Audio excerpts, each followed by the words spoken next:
Le mal du siècle. Qu'aujourd'hui, comme on demande aux hommes d'être un homme avec un grand H et d'être partout, mais ça devient aussi le cas pour les femmes, c'est aussi pour ça que tu as autant de burn-out, tu vas chercher un moyen dérivé pour pouvoir, entre guillemets, arriver à supporter cette souffrance. Parce que moi, j'ai pas un patient qui va réellement bien. Quand tu vas creuser un petit peu, tu te rends compte qu'il y a un profond mal-être derrière. Alors que pourtant, la base de la médecine chinoise, c'est plutôt une médecine de prévention. C'est-à-dire que historiquement, l'idée, c'était d'aller voir ton thérapeute, ton médecin chinois, en bonne santé pour rester en bonne santé. Et d'ailleurs, moi, je le vois dans les démarches. Quand j'ai une femme qui vient me voir, généralement plutôt en amont de sa pathologie. Quand c'est un homme, à part si c'est un sportif que je vais préparer ou accompagner, il vient voir avec un dossier médical long comme le bras. Dernier recours. En dernier recours, dans ces cas-là, c'est souvent bien évidemment trop tard. Les maladies les plus courantes chez les hommes en maladie chinoise, ça serait quoi ? C'est beaucoup lié à tout ce qui va être système sexuel, ça va être des problèmes effectivement. La prostate ? Prostate, beaucoup de maladies auto-immunes. Qu'est-ce que ça veut dire, le cancer de la prostate en médecine chinoise ? Ça renvoie au rein, ça renvoie à la peur. C'est très drôle parce qu'on a le sentiment effectivement que la peur serait plutôt une émotion féminine. Moi, je pense que c'est une émotion totalement masculine. Le mal du siècle. Merci à vous pour votre écoute de cet épisode du mal du siècle. N'hésitez pas à mettre un like et un commentaire. À très vite. Bonjour Nicolas. Bonjour Isabella. Comment vas-tu ? Écoute, très bien. Bon, écoute, je suis ravie de t'accueillir sur notre podcast Le mal du siècle. Écoute, enchanté d'être là. Donc aujourd'hui, tu interviens sur ce que j'appelle la collection capsule. On va avoir plutôt des experts qui vont intervenir et sur des sujets très précis, dont celui qui est le tien, dont on parlera juste après. Donc tu t'appelles Nicolas Rousselet, tu es né à Dreux, donc dans l'Eure-et-Loire. Tu as fait tes études là-bas avec un bac ES, puis un DUG AES en administration éco et sociale, et ensuite un diplôme en médecine traditionnelle chinoise. J'ai tout de suite senti que c'était ma place. Ça s'est passé sur 5 ans où j'ai appris les principes fondamentaux de la médecine chinoise en France avec toutes les difficultés que vous pouvez avoir en France en pratiquant ce genre de profession. Aujourd'hui, effectivement, depuis presque bientôt une grosse dizaine d'années, un petit peu plus même, je pratique effectivement en médecine traditionnelle chinoise. Ok, Voilà. C'est justement sur ce sur quoi en fait on va intervenir par la suite au niveau de ton expertise. Aujourd'hui, tu exerces une double voire triple activité. Mon temps est plutôt partagé entre l'immobilier d'entreprise et en partie autrement toujours la médecine chinoise où j'ai quand même un vivier de passion relativement important. Beaucoup de métiers ou plutôt d'entrepreneuriat tout au long de ta carrière. Oui. Au niveau de ta famille, au niveau de tes parents, tu avais plutôt un père qui était entrepreneur ou pas du tout à fait l'inverse ? Alors effectivement, c'est fondamental dans mon développement et je pense que ça l'est pour beaucoup, que ce soit pour les petits garçons ou les petites filles. On a tous un parcours familial plus ou moins compliqué ou bon et avec des parents aimants ou moins. Moi, j'avais un père qui était absent puisque mon père est parti de la maison relativement tôt. Il avait quasiment tous les défauts. C'est-à-dire qu'il ne travaillait pas ou très peu, il était alcoolisé quasiment tout le temps, il avait pas mal de vices. Et donc très tôt, je me suis dit, moi je ne serai jamais comme lui. Donc je vais faire l'inverse. Et j'ai grandi avec en grande partie du temps, je passais beaucoup de temps avec mon grand-père du côté de ma mère quand j'étais petit, qui habitait dans une ferme en Eure-et-Loire, donc les valeurs terriennes, qui étaient agriculteurs. Et eux, c'était plutôt des bourreaux de travail. C'était des gens qui travaillaient tout le temps. Donc j'ai plutôt grandi sur ce modèle-là, qui m'a donné la valeur travail. Donc c'est pour ça que depuis que je suis même jeune adulte, j'ai eu plein d'activités, mais j'ai jamais eu le sentiment de travailler. Cette notion du travail et d'accomplissement à travers le travail, c'est quelque chose aujourd'hui qui fait partie de toi. Mais moi, je le vois plutôt comme un stimulant intellectuel. Je le vois plutôt comme ça en fait. C'est pour ça que je me suis toujours intéressé à beaucoup de choses et c'est aussi pour ça que je m'épanouis en médecine chinoise puisque c'est un domaine où en fait on apprend de manière infinie. Si on y vient à la médecine chinoise, oui. Au niveau des hommes que tu accompagnes aujourd'hui, oui. Est-ce que tu vois qu'il y a des problèmes particuliers qui peuvent leur survenir plus différents des femmes physiologiquement, ne serait-ce que déjà physiologiquement, j'entends. Quoi qu'il arrive, l'homme et la femme, on n'est pas du tout sur les mêmes cycles. En médecine chinoise, la femme est sur des cycles de 7 ans, les hommes sur des cycles de 8 ans, la femme est sur un cycle lunaire, l'homme est sur un cycle solaire. Ça veut dire que par cycle de 7 ans je te et donne 8 ans, ordre d'idée, par exemple, une ça femme, veut deuxième dire cycle, 2 x 7, 14, les règles, 7 x 7, 49, la ménopause, 4 x 7, 28, ou 28e année, c'est la maturité sexuelle pour une femme, alors que sur un homme, c'est plutôt 32 ans. Voilà, donc si tu veux, déjà on ne fonctionne pas du tout sur le même calendrier. L'homme par nature est plutôt yang, la femme est plutôt yin. Donc la femme est plutôt matérielle, l'homme est plutôt entre guillemets immatériel. Bien qu'il y ait des femmes qu'on dise qu'elles soient yang, plutôt yang, et des hommes mais parce plutôt qu'en yin. fait, c'est pour ça quand tu reprends le yin et le yang, tout n'est pas blanc et tout n'est pas noir en fait. On a tous une part de féminité, une part de masculinité aussi en nous en fait. Donc simplement, ça va être plus ou moins développé d'un individu à l'autre en fait. Et c'est pour ça que je te dis souvent, moi, quand on me pose la question en médecine chinoise, on n'a jamais de certitude. C'est peut-être oui ou peut-être non, on se rapproche de la certitude, mais il n'y a jamais réellement de certitude. Il y a effectivement des femmes qui ont un côté masculin un peu plus développé, d'autres hommes qui ont aussi un côté féminin beaucoup plus développé. Est-ce que c'est lié à l'enfance, au rôle au père ? Je pense oui, effectivement. Je pense que la majorité des enfants de 0, 6 mois, 1 an, c'est globalement tous les mêmes. La personnalité n'est pas faite. Et après, c'est le parcours de vie, les rencontres, l'éducation que tu vas recevoir qui vont orienter, entre guillemets, de développer ton côté plutôt masculin ou plutôt féminin. 75% de ma patientèle est plutôt féminine. Je vois que les déséquilibres, entre guillemets, psychologiques, que ce soit en termes de burn-out, ce genre de choses, ça touche, à mon avis, autant les hommes que les femmes, voire peut-être même un petit peu plus les femmes que les hommes. Je pense que c'est plutôt on va parler plutôt de nature, en fait. En médecine générale, on va plutôt comparer la femme à un bambou et l'homme à un arbre, hein. C'est-à-dire que la femme, elle est beaucoup plus flexible, elle est beaucoup plus endurante dans le temps. L'homme, effectivement, pour répondre à ta question, où il y a ce côté virilité, force, etc., ça craque. Et quand ça craque, c'est pas bon d'un coup, en fait. C'est pour ça qu'il faut dans la vie avoir des systèmes de décompression. Et aujourd'hui, dans des sociétés où il n'y a plus ces systèmes de décompression, que ce soit dans le domaine professionnel, dans le domaine familial, dans n'importe quel domaine de vie que tu vas trouver, la barre, elle est tellement haute parce qu'en fait, on a inversé les valeurs, on n'est plus dans l'être, on est essentiellement dans le paraître. On ne naît pas tous avec la même quintessence, c'est-à-dire qu'on n'a pas la même force physique mais aussi mentale. On a tous rencontré des gens, on s'est dit mais jamais j'aurais pensé qu'il craque en fait, ou jamais j'aurais pensé que c'était aussi grave pour lui en fait. La meilleure remarque que tu pourrais justement constater dans ces cas-là, c'est sociologique ce qu'on va dire là. Tu le remarques en fait sur l'âge de la retraite. Oui. Pour les hommes, c'est-à-dire qu'effectivement tu as un nombre d'hommes qui se suicident et c'est un fait et c'est comme ça, mais regarde le nombre de pathologies ou de gens qui décèdent très peu de temps après être tombés en retraite. Pourquoi ? C'est le lâcher prise. Je vais t'expliquer, par exemple, on le voit dans les zones de conflit, par exemple tu as des militaires ou des gens qui ont subi des agressions en zone militaire. On a déjà vu des hommes se prendre une balle dans la jambe, être capable de marcher pendant 24 heures ou 36 heures avec une balle dans la jambe, et au moment où effectivement il va être sorti d'affaire, il voit les secours, il va s'évanouir.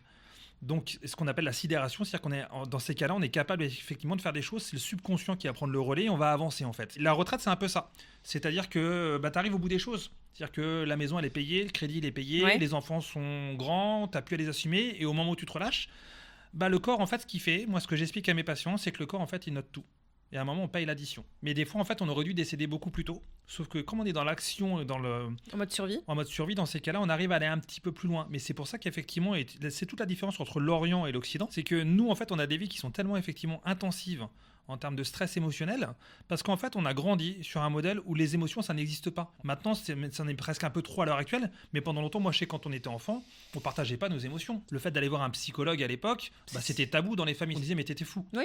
C'est-à-dire qu'on va considérer que l'homme, en fait, entre guillemets, c'est un corps. Dans la médecine, on va dire, occidentale, et comme on compartimente, on a un problème de cœur, on va voir un cardiologue. On a un problème de poumon, on va voir un pneumologue. Et ainsi de suite, en fait. Alors que nous, en médecine chinoise, ce qui est un peu différent, c'est qu'on va considérer l'homme dans son environnement. C'est-à-dire qu'on va considérer qu'effectivement, un problème de cœur n'est pas forcément un problème, effectivement, uniquement de cœur. En fait, il y a ce rapport entre les organes et les entrailles et l'émotion.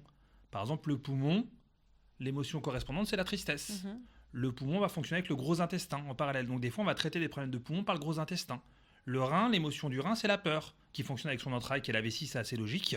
Voilà. Donc on ne va pas forcément travailler, si on a une problématique de rein, on ne va pas forcément travailler uniquement que sur le rein. On va regarder aussi les méridiens qui vont s'y atteler par rapport à tout ça. Donc il y a ce qu'on appelle un cycle d'engendrement. Nous, on considère que 90% des pathologies sont liées à deux choses. Soit un choc émotionnel, et des chocs émotionnels, on en subit tout au long de notre vie, ou une mauvaise alimentation. Une mauvaise alimentation, parce que bien manger, ça ne veut pas dire grand-chose. Ça fait un peu le lien de ce qu'on expliquait tout à l'heure par rapport à la scolarité. Il n'existe pas un mode de scolarité unique qui conviendrait à tout le monde. Il ne correspond pas à une alimentation qui correspond à tout le monde. Ce qui peut être bon pour toi ne l'est pas forcément bon pour moi. Tout à fait. Et ainsi de suite. Ça va dépendre de ton terrain énergétique. Ce que nous, on voit en diététique chinoise, c'est qu'on va tenir compte de la nature de l'aliment par rapport au terrain énergétique de la personne. Et donc, ce que tu observes, du coup, par rapport aux hommes, ce que tu me disais, c'est que eux, finalement, ils usent, on pourrait dire qu'ils usent plus leurs réserves que les femmes. Les femmes, on a quand même appris depuis petite à pouvoir, alors pas toutes, bien évidemment, on va pas généraliser, mais on a quand même une tendance à aller plus naturellement aller se faire soigner, à essayer d'aller mieux, alors que la gente masculine ne va pas. Alors commence quand même, la nouvelle génération là. La génération dans laquelle on est aujourd'hui, oui, mais pas avant. Mais en fait, ça va s'expliquer pour deux raisons en fait, principales. D'ailleurs, tu vois très peu de centenaires hommes, mais plutôt femmes. Déjà d'une, alors jusqu'à, on va dire, les années 2000, la majorité des hommes avaient plutôt des métiers physiques. Donc c'est évident qu'entre guillemets, une personne qui va être sur des chantiers ou qui va lever des charges toute la journée, il va plus utiliser entre guillemets son essence vitale qu'une femme qui va entre guillemets rester à la maison. Je dis pas que c'est moins dur ou pas, c'est pas le même job, mais c'est moins physique, quoi qu'il arrive. De deux, la femme a un rapport à la santé qui est différent, très rapidement confrontée à ce qu'on appelle vulgairement les règles. Oui, hormonales, et beaucoup plus tôt que les hommes. Et tu te retrouves avec des gamines qui ont entre 12 et 16 ans et qui sont déjà confrontées à, entre guillemets, des petits problèmes de santé parce qu'on va être en rapport avec des douleurs au ventre, avec des situations de malaise, c'est physiologique, etc. Que le petit garçon, il n'est pas confronté à ça, donc il n'est pas sensibilisé à ça. Et comme je dis souvent, on peut connaître le goût de la fraise que quand on croque dedans. On est sensible à la santé que quand on a été malade. Et c'est pour ça que des fois, il y a des gens qui ont une petite santé quand ils naissent. Ils arrivent à vivre très vieux. Parce que dès petits, ils sont soumis à la maladie ou à des problématiques de santé et ils prennent soin de leur santé. Et puis, tu as des gens qui sont jamais malades, qui sont des forces de la nature, et puis qui vont décéder à 40 ans subitement ou à 50 ans subitement, parce que justement, ils n'en ont jamais fait attention à ça. Tu as donné en fait une des vérités sur le fait que les hommes décèdent beaucoup plus jeunes que les femmes, et en général, en plus, au moment de départ à la retraite. L'image que j'ai là, lorsque je t'en parle, j'imagine une élastique, tu vois, qu'on a tiré, pensant que c'était, et à un moment donné, bam, ça pète à ce moment-là. Oui, et puis je pense que quand on parlait de société tout à l'heure aussi, dans le modèle éducatif de des hommes dans les années, on va dire, d'après-guerre aux années 2000, même si c'est toujours le cas, mais c'est un peu différent puisque maintenant ça a touché tout le monde. Tu étais un homme si tu buvais de l'alcool, par exemple. Aussi. Et pourquoi je veux faire le lien à l'alcool ? Parce qu'en fait, le corps déteste une seule chose en partie, c'est ce qu'on appelle l'inflammation. Toutes les maladies, que ce soit le cancer, les maladies auto-immunes, sont liées en général à deux choses. La base, nous, ce qu'on remarque, c'est une inflammation, donc surconsommation de produits sucrés ou d'alcool, et un choc émotionnel. Mais justement. Et si tu veux, moi, j'ai régulièrement eu des patients qui me disaient, ouais, mais nous, à partir de 15-16 ans, on prenait l'apéro, on nous disait, t'es un homme, tu bois, en fait. Sauf que la femme buvait beaucoup moins à l'époque, malgré tout, beaucoup moins. Donc, si tu veux, le rapport à la santé n'a jamais été le même, et le rapport à l'alimentation n'a pas été le même. Aujourd'hui, entre guillemets, c'est en train de se resserrer, et je pense que d'ici une dizaine d'années ou une quinzaine d'années, ça va s'équilibrer, on va dire, l'espérance de vie entre les hommes et les femmes. Est-ce que d'après ce que tu as pu remarquer, tes études, ton expérience, les hommes soient plus sujettes en cas de dépression ou le fait qu'ils n'aillent pas bien, au lieu d'aller se soigner, au lieu d'aller voir quelqu'un, ils vont avoir tendance à se retourner vers justement quelque chose qui va amener le circuit dopaminergique, qui pourrait être l'alcool, la cigarette, les drogues. Une addiction, quoi qu'il arrive. C'est ça. À partir du moment où tu essayes de camoufler, tu as une addiction. Qu'aujourd'hui, comme on demande aux hommes d'être un homme avec un grand H et d'être fort partout, mais ça devient aussi le cas pour les femmes, c'est aussi pour ça que tu as autant de burn-out, tu vas chercher un moyen dérivé pour pouvoir, entre guillemets, arriver à supporter cette souffrance. Parce que moi, j'ai pas un patient qui va réellement bien. Quand tu vas creuser un petit peu, tu te rends compte qu'il y a un profond mal-être derrière. Alors que pourtant, la base de la médecine chinoise, c'est plutôt une médecine de prévention. C'est-à-dire que historiquement, l'idée, c'était d'aller voir ton thérapeute, ton médecin chinois en bonne santé pour rester en bonne santé.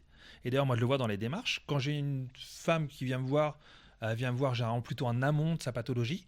Quand c'est un homme, à part si c'est un sportif que je vais préparer ou accompagner, il vient me voir avec un dossier médical long comme le bras. Dernier recours. En dernier recours, dans ces cas-là, c'est souvent bien évidemment trop tard. Les maladies les plus courantes chez les hommes en maladies chinoises, ça serait quoi ? C'est beaucoup lié de toute façon à tout ce qui va être système sexuel, ça va être des problèmes effectivement. La prostate, beaucoup de maladies auto-immunes. Qu'est-ce que ça veut dire, le cancer de la prostate en médecine chinoise ? Ça renvoie au rein, ça renvoie à la peur. C'est très drôle parce qu'on a le sentiment effectivement que la peur serait plutôt une émotion féminine. Moi, je pense que c'est une émotion totalement masculine. Essentiellement, alors elle touche aussi beaucoup les femmes, parce que tu as ce qu'on appelle le fameux syndrome de Marie-Antoinette. C'est un blanchiment des cheveux soudain.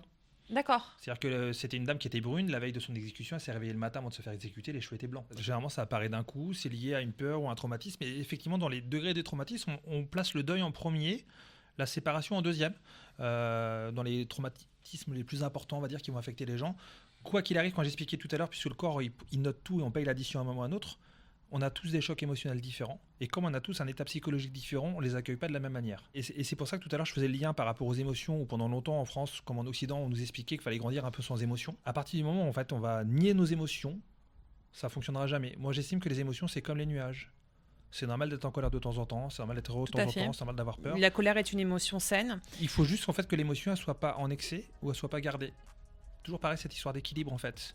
C'est-à-dire que quand c'est en excès, par exemple, une personne qui est tout le temps joyeuse, c'est pas normal. Problème de cœur, très souvent. À partir du moment où on a des extrêmes. Voilà, c'est normal d'être triste de temps en temps, et ainsi de suite. Voilà, faut juste accueillir. Et je pense que si on était capable d'être un peu plus au fait de nos émotions, sans extrapoler tout ça, on aurait des gens qui seraient un peu plus équilibrés. Je refais un petit retour en arrière par rapport à Marie-Antoinette. Tu as fait le rapport aussi avec l'homme. Et l'homme, ça serait quel syndrome ? Tous les gens qui ont des problèmes, entre guillemets, on va dire de peur, ça va se jouer sur soit des éjaculations précoces, soit... Ou difficulté à l'érection aussi. Difficulté à l'érection. De toute façon, c'est marrant parce qu'on va parler ça de la virilité de l'homme, mais ça va plutôt être, de toute façon, sur le système, effectivement, qui va être lié au sexe, dans tous les cas. D'accord. Voilà. Donc, il y a cancer de la prostate qui peut être plus dû à la peur de l'homme. Sclérose en plaques, beaucoup. Sclérose en plaques, ça renverrait à quoi en médecine chinoise ? Colère. Non exprimée ? Oui, qu'on l'a regardé en général avec mauvaise alimentation quoi qu'il arrive, mais ça va toucher tout le système neurologique. Sur la peur, j'ai remarqué que beaucoup d'hommes avec lesquels je discute ont peur du jugement social. C'est-à-dire que depuis qu'ils sont plus jeunes, on leur a appris à la réussite sociale et finalement ils en viennent à faire les choses non pas pour eux-mêmes mais par rapport au regard de l'autre. Il me semble pas que ce soit plus masculin que féminin. Tu crois ? Non, Okay. je pense pas. Je pense que la société actuelle te pousse à faire ça, que tu sois un homme ou une femme, ça change Sur pas. le niveau de grand-chose. réussite ? Oui, ce niveau de paraître, ce niveau de réussite. Que tu sois un homme ou que tu sois une femme, quand par exemple tu vis dans une région, tu bois plus ou moins la même eau, tu t'alimentes plus ou moins avec les mêmes aliments.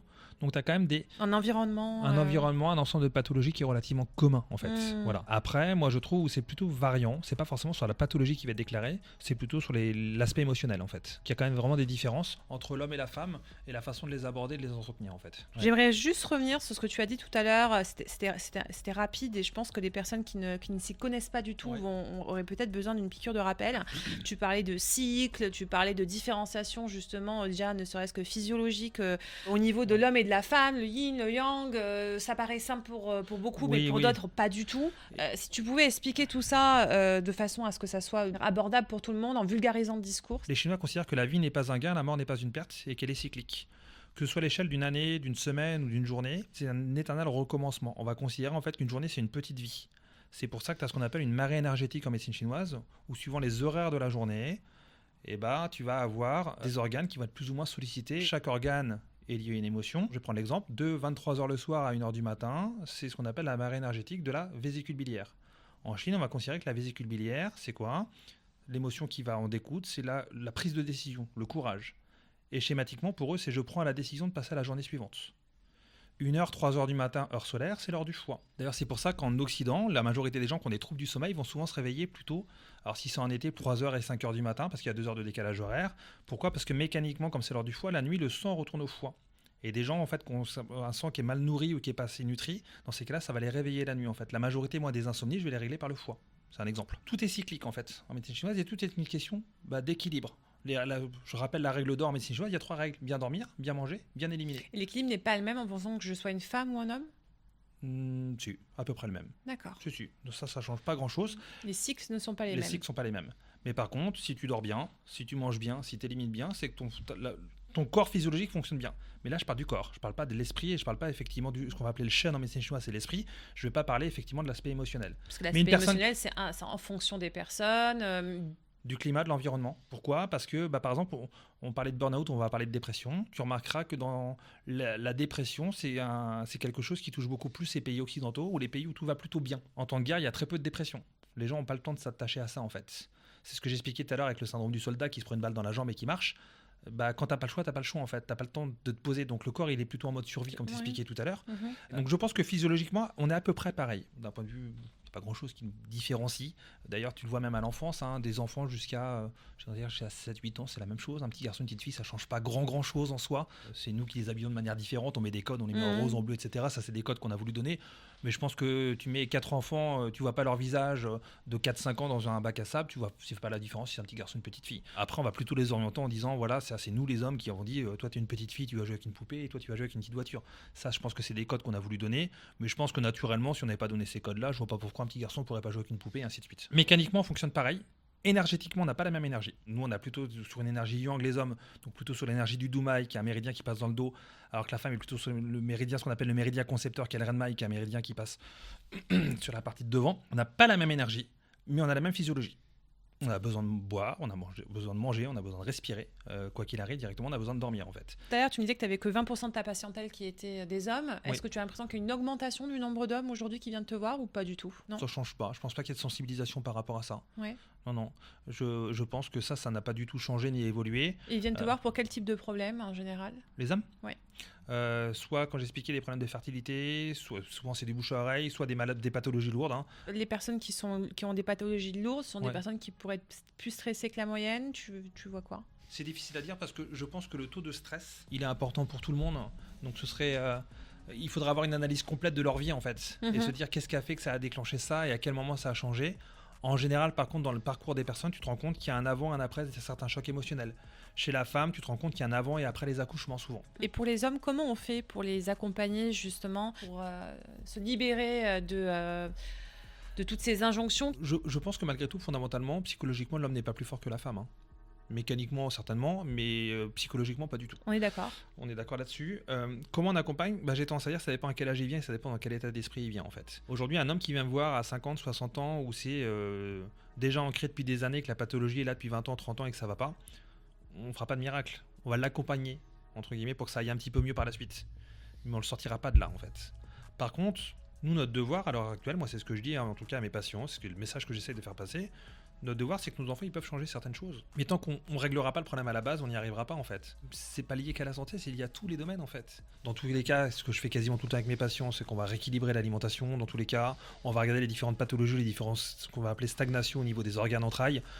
Donc moi, j'utilise différentes méthodes en médecine chinoise, soit l'acupuncture, la pharmacopée, entre autres, bien évidemment, qui sont des branches de la médecine chinoise, mais j'utilise pas que ça. Ça va dépendre vraiment de la pathologie dans ces cas-là. On a un gros travail psychologique aussi avec nos patients, quoi qu'il arrive, parce que les gens ont des choses à dire, mais il y a personne qui écoute. Ou c'est jamais sincère, ou c'est pas une véritable écoute. Et je pense qu'effectivement, un patient qui a besoin de lâcher prise au niveau émotionnel, et d'ailleurs c'est ce qui se passe généralement sur la table de consultation, c'est qu'à la première séance, on fait ressortir les émotions. Donc ça peut être de la joie, ça peut être de la colère, ça peut être de la tristesse, ça ressort relativement rapidement en fait. Une séance d'acu avec un peu d'énergétique, ça marche relativement bien en fait dans ces cas-là. Tu le vois naturellement entre une femme et un homme. Une femme pleure plus facilement qu'un homme. Oui. C'est-à-dire qu'une petite fille va plus facilement pleurer souvent qu'un petit garçon et ainsi de suite. Et tout au long d'une vie, c'est à peu près pareil. S'autoriser les larmes sont quand même faites pour quelque chose en fait. D'extérioriser, c'est important. Quoi qu'il arrive, et c'est un moyen d'extérioriser que l'homme ne le fait pas en fait. Beaucoup moins. Alors c'est en train de changer, mais c'est assez rare. D'ailleurs, je pense que si dans la rue tu croises un homme pleurer, ça te fait pas la même chose que de voir une femme pleurer. Et même pour l'homme, ça renvoie pas la même chose effectivement. C'est-à-dire que quand tu vois une femme pleurer, tu as plutôt un esprit plutôt protecteur en tant qu'homme. Si en tant qu'homme tu vois un homme pleurer, tu n'auras pas ce même côté protecteur. Tu as plutôt un côté comment? Je pense que, alors moi c'est mon ressenti, je pense que tu vas plutôt être étonné de voir un homme pleurer en fait. Pour répondre à ta question par rapport aux hommes, pourquoi les hommes vieillissent moins bien, pourquoi les hommes décèdent plus tôt, etc. Qu'est-ce que c'est qu'une douleur? C'est une stagnation. C'est-à-dire que là j'ai mal nulle part. Si je me pose sur mon coude pendant un quart d'heure, au bout d'un quart d'heure j'ai mal au coude. Pourquoi? Parce que ça ne circule pas en fait. Et je pense qu'à partir du moment où la société a imposé que l'homme masque ses émotions et bloque ses émotions, ça crée ce genre de pathologie en fait, et ça réduit la durée de vie. En fait, une personne en bonne santé, c'est quand ça circule. Voilà, moi, la chose que je cherche à faire avec mes patients, c'est de leur dire aujourd'hui, il faut que vos énergies circulent. Il faut que le sang circule, il faut que ça circule bien dans le corps en fait. Quand ça circule pas, ça crée de la douleur. C'est-à-dire qu'il ne faut pas non plus avoir le pied à fond dedans, il faut effectivement le mettre en mouvement. Tant qu'il y a du mouvement, il y a de la vie et il n'y a pas de douleur. Pour revenir sur ces addictions, je pense que c'est le seul moment pour beaucoup d'hommes d'être au propre de ses émotions. C'est-à-dire que le fait d'être alcoolisé, ça te permet effectivement d'être proche de tes émotions. Le fait d'être sous drogue, c'est à peu près la même chose. Ça te permet en fait, de toucher des choses que tu n'as pas l'habitude de toucher. Parce que Tu n'as pas appris à toucher. tu n'as pas appris, que tu t'es pas autorisé à toucher. C'est pas interdit aux petits garçons de pleurer, c'est pas interdit aux petites filles aussi d'être un peu plus fortes s'il le faut. Il faut juste équilibrer un minimum les choses. Mais après, si tu veux aussi une phrase de fin, on est mortel. C'est-à-dire qu'on vit en Occident en se disant mais il faut jamais tomber malade, etc. Faut pas se leurrer, c'est pas négatif ce que je veux dire, mais on tombera tous malades un jour ou un autre. Le corps humain, c'est un véhicule, mécaniquement, à terme, il s'use, on tombera malade. La seule chose, c'est comment on vit notre vie. Et qu'on la passe plutôt en bonne santé, est-ce qu'on arrive à être équilibré, à être bien dans nos baskets, ce qui va nous permettre effectivement d'avoir notre chemin de vie plus ou moins épanoui en fait. Parce que si en plus t'as un chemin de vie qui n'est pas épanoui et qu'en plus c'est rempli de douleurs, c'est compliqué. Mais pour être entre guillemets avoir un chemin de vie épanoui, il faut être en bonne santé. Et apprendre aux hommes à travailler leurs émotions et à pouvoir les exprimer pour peut-être même vivre plus longtemps. Puis accepter qu'on est quand même malgré tout tous les mêmes, voilà, et que ces émotions, comme plein d'autres choses, faut les accepter. Pour comprendre le fonctionnement de l'homme, il faut comprendre le fonctionnement de la femme. C'est une interaction logique en fait. Tu peux pas te compartimenter. Ce que j'ai expliqué, la femme c'est comme ça, l'homme c'est comme ça ne fonctionne pas comme ça du tout en fait. Quand j'ai parlé de cycle ou d'engendrement, je pense qu'on vit tous ensemble. On est effectivement un peu différents, mais pour bien comprendre l'homme, il faut d'abord bien comprendre la femme.